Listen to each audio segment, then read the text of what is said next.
Basically, if you eat a lot of fruits, a lot of different or variety of foods and vegetables, including fruits, vegetables, beans, nuts, if you're vegan, if you're a pescatarian or lacto-ovo-vegetarian.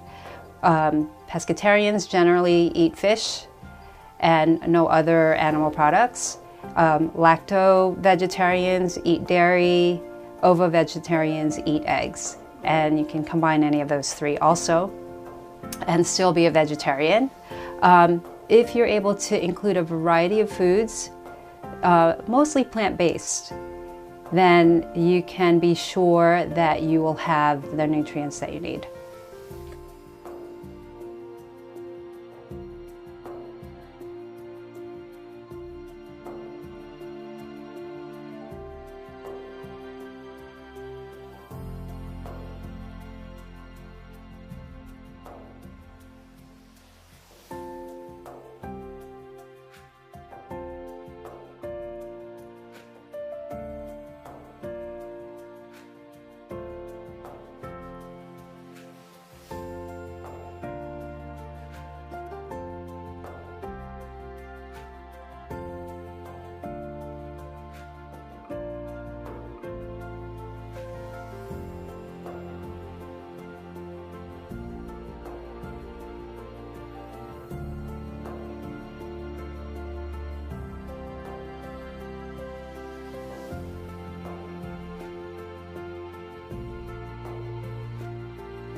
Wild caught, organic fish, and if you really want fish that's healthier, you want the fish that's a little bit more fatty, which is salmon, mackerel, among others.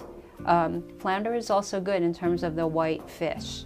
The one fish that I do want to caution people against is tilapia, or it used to be called St. Peter's fish or something like that, but it's tilapia.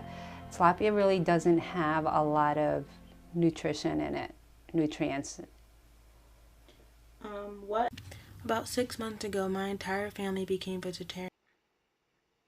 So I went vegan 4 years ago.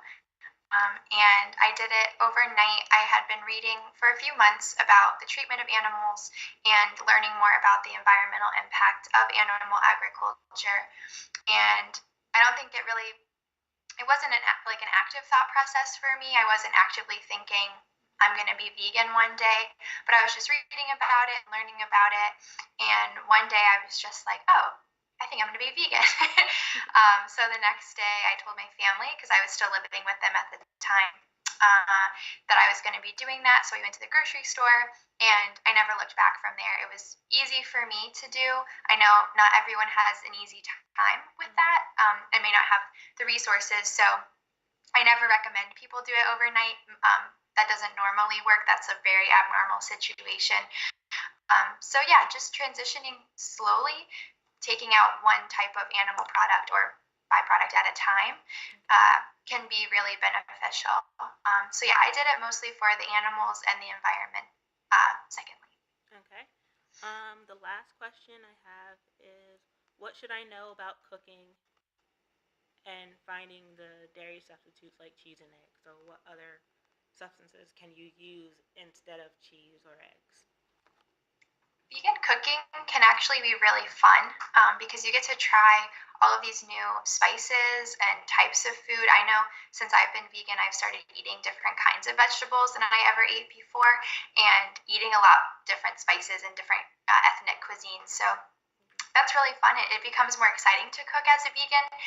And I've heard that from a lot of different people, so I don't think that's just like a me thing. I think that's kind of everyone generally has more fun cooking vegan food. For finding things for dairy specific, there's a lot out there now. It's really easy to find cheese substitutes. I know even Walmart carries like one of the best ones that are on the vegan market. It's called Chow by Field Roast. So I would recommend that if you're looking to replace cheese.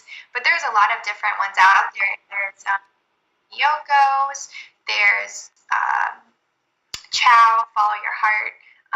Daya is one of the most well-known, and they just reformulated, and it actually looks just like cheese. So that's a really great one as well. So any of those, you can also make your own out of cashews. So it's kind of up to how much time you want to commit to the kitchen, and then messing around with all the different brands to see which flavor and texture works best for you.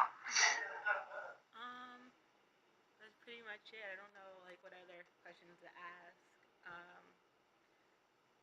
So maybe like what was the you said you did yours overnight. So what was your hardest maybe what was like the first thing you probably ate, and how did you get used to the taste of the different foods and the different kind of textures of like meat? Yeah, when I first went vegan, I relied pretty heavily on meat substitutes, so things like Gardein or Field Roast that mimic chicken or beef pretty closely, just because I didn't really know how to cook tofu the right way, and I hadn't even learned about tempeh yet. So the more less refined versions of meat substitutes I hadn't been familiar with.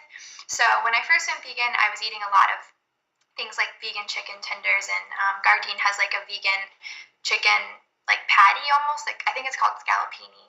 But I was eating that a lot, and then a lot of vegan cheese because I come from an Italian family, so that was the biggest part of my diet, and I didn't really know how to not eat that. So I was basically just taking foods that I was already eating and just veganizing them. So yeah, a lot of like chicken parm with the Gardein chicken and Daya cheese and things like that. But that processed food isn't healthy for you, whether it's vegan or not vegan. So I couldn't sustain that long term. That wouldn't be good for me. So as I got more comfortable with being vegan, I found all these new like blogs and Instagram people and different resources to learn about vegan cooking with vegetables primarily. So I slowly transitioned in that way to a more like plant-based diet as opposed to a lot of like soy and the alternative foods. But yeah, that's really what I did. I just kind of mimicked what I was already eating until I felt really comfortable and confident in being vegan. And then I started messing around with other foods. But I love tofu now. I'll eat it raw, which is like kind of weird for some people. But yeah, you learn, your body changes, your taste buds adjust, you start craving different foods. Yeah, and in the beginning, cheese was the hardest for me because it is addictive. So I was craving it a lot for, I would say, about 2 or 3 weeks. So I was eating a lot of vegan cheese to try to stifle it, just to like get the sensation of eating cheese without actually eating it. But yeah, a couple weeks in, I didn't really want it anymore. Now 4 years in, the smell of a lot of meat and cheese makes me sick. And I've accidentally eaten it. Some people have like put it in my food, and it does make me ill. So I think now I've developed like the proper intolerance to it, like we're designed biologically to have. Okay, so and curry sauce and mixed it with the curry paste. And when I tried it, I would just eat the rice noodles, the curry, and take half of meatball, and I didn't like the taste of it. So so it's like the hard part is getting used to your taste buds. So what's the hardest part? Like how do you like kind of cope with the taste buds of your own body? Like how do you get used to that? Yeah, so I would say the best way to deal with that is if you don't like the taste of an alternative, like a specific one. I'm not fond of the Gardein meatballs either. They're not my favorite. Just don't eat them. Not everything is going to be palatable to you, even far down the road. There's still some vegetables that I don't really like. It's not the same for every person, and I think honoring that in yourself and giving your body what it's wanting is what's best. So if you really do want like a good like beef substitute, in the form of like a meatball, because I know that their crumbles are really good, but they can't make a meatball out of them. Beyond Meat makes a burger called the Beyond Burger, and if you thaw it out, you can like pull it apart, and it really mimics meat. And you could just reform that into a meatball. That could be a good idea for you. But yeah, I think just being true to what tastes good to you, and if you hate tofu, then don't eat it. There's not like a uniform food diet for every vegan, just like there's not for every vegetarian or omnivorous person. We're all different, and things taste different to us. So finding what really works for you is really best. And don't feel like you have to eat those alternative foods if just the plant-based, rice and vegetables and curry tastes best to you. Just eat that. That's better for you anyway. And that's great that you're with that and learning. That's really what when I do my mentoring for new vegans, I always encourage them to play around with things. Don't take food too seriously. It's a creative experience, and ultimately it's up to you to eat long term what you want. So if you're not really liking a certain thing, just don't eat it, because that might discourage you down the road. Okay. So I'm trying to think of other questions to ask so we can keep our 11:50 time limit. What is like one of your favorite meals that you like to cook, and like what was the what vegetables do you put in it? I know you said you were Italian, so like for me, something I usually make in my culture is mac and cheese, like greens. So like if I were going to make mac and cheese, what kind of cheese would I need to use for to make it more vegetarian? Yeah, so for mac and cheese, there's a lot of recipes out there. I know usually they'll be using cashew-based cheese, so that normally involves like soaking cashews and then blending them up with this stuff called nutritional yeast. I don't know if you've ever cooked with that, but nutritional yeast is like this yellow flaky powder, and it has like a cheesy taste, but doesn't taste just like cheese. So yeah, and that's another thing I want to mention is don't expect all the alternatives to mimic exactly what they're the alternative for. I think it's best to take things as their own. So like vegan mac and cheese is its own thing, just like mac and cheese is its own thing. And if you can learn to appreciate vegan mac and cheese for what it is, I think you'll find yourself a lot more satisfied. But I've had a lot of mac and cheeses that are vegan that I like better than, animal-based mac and cheese. So cashew cheeses are great. If you can find vegan ricotta, that's always really good to add in there. It makes it juicier. Daya, their new formulated Daya is amazing, and I think that would make really good mac and cheese.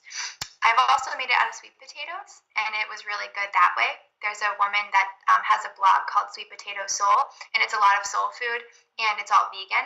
So maybe check that one out. That's pretty good. But I really love curries because they're really easy and you can kind of just put whatever you want in there.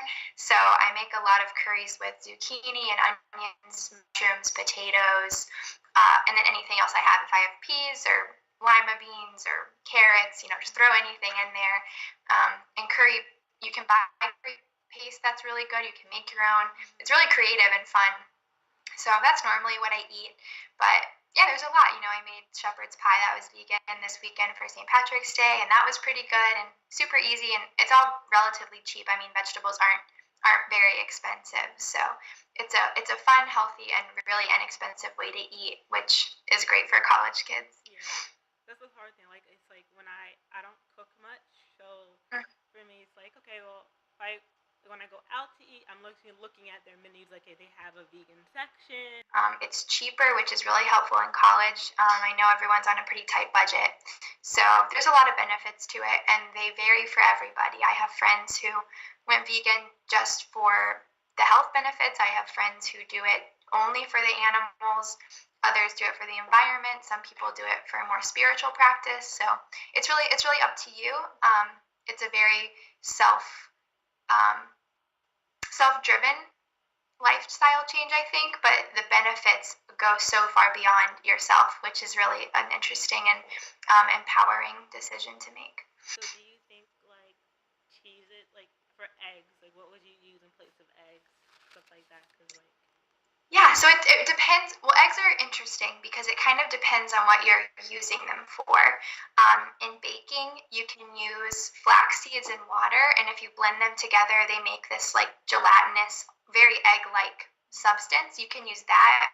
You can use applesauce or bananas. Those are like the most popular ones for baking.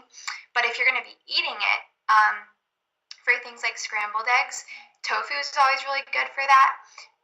Or Follow Your Heart has a product called the vegan egg, and it's algae based, I believe, and you mix it with water, and it looks like eggs, it cooks like eggs, and you can actually use that for all the uses of eggs. You can eat it like scrambled eggs, you can make an omelet, you can bake with it. It's kind of whatever you need it for.